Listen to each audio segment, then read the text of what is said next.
What's the right way to save a choking victim's life?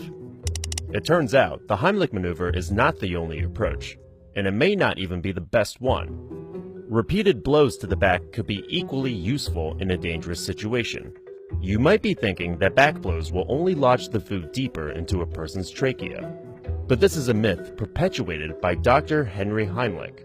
According to reports from Dr. Heimlich's youngest son, Peter Heimlich, the founder of the Heimlich maneuver spent years trying to discredit back blows, publicly denouncing them as death blows. He even funded a study in the 80s that showed back blows could do more harm to a choking victim than good. But in truth, there is no valid scientific evidence to prove that back blows are any better, or worse, than the Heimlich maneuver. Needless to say, Dr. Heimlich's questionable actions led the American Red Cross to make a big change to its first aid protocols in 2006. Up to then, the Red Cross had, for 20 years, only recommended the Heimlich for choking victims. But in 2006, it made two big changes. First, it removed Heimlich from the name Heimlich Maneuver and relabeled the method as abdominal thrusts. Second, it changed its protocols so that the recommended way to save a choking victim's life is now a two-step process. Step 1. Administer 5 blows to the back by hitting the palm of your hand against the area between the shoulder blades. If Step 1 does not fix the problem, move on to Step 2.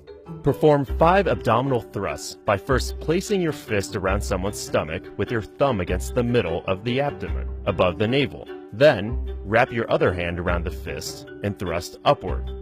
If the food is still stuck, repeat the process starting with Step 1. If the victim falls unconscious, start performing chest compressions with rescue breaths. First, lift the chin and tilt the head to open the airway. Pinch the nose shut. Make a complete seal over the person's mouth and blow air for about 1 second. Perform 30 chest compressions, pushing hard and fast in the middle of the chest. Look for and remove objects in the airway.